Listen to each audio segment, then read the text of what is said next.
ஆத்ம நமஸ்காரம். உலகக்ஷேம பிரகாசிகை. தலைப்பு குரு தத்துவம். துணை தலைப்பு பரமாத்மாவும் ஜீவாத்மாவும். சாதாரணமாக ஜீவாத்மா என்றும் பரமாத்மா என்றும் சொல்லி வருகின்றனர். ஆனால் பொருள் மாறியே விளக்கம் சொல்லப்படுகிறது. பரமாத்மாவிலிருந்து ஜீவாத்மா உண்டானதாக கூறுகிறார்கள். அது மிகவும் தவறு. பரமாத்மாவாகின்ற பிம்பத்தில், அதாவது கண்ணாடியில் ஜீவாத்மா பிரதிபலிக்கிறது.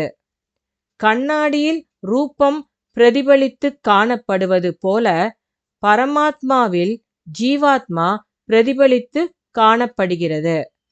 பரமாத்மா என்பது மனம். மனம் என்னும் கண்ணாடியில் பிரதிபலித்து நாம் எதையெல்லாம் காண்கின்றோமோ அதெல்லாம் நம்முடைய உயிர்தான். பெரிய ஆலமரம் பரமாத்மாவும் வித்து ஜீவாத்மாவும் ஆகும். வியாபித்து உடலில் ரூபமானது மனதாகும். அந்த மனம் என்னும் பரமாத்மாவில் ஜீவ சைத்தன்யம் பொருந்தியிருக்கிறது. ஆத்ம நமஸ்காரம்.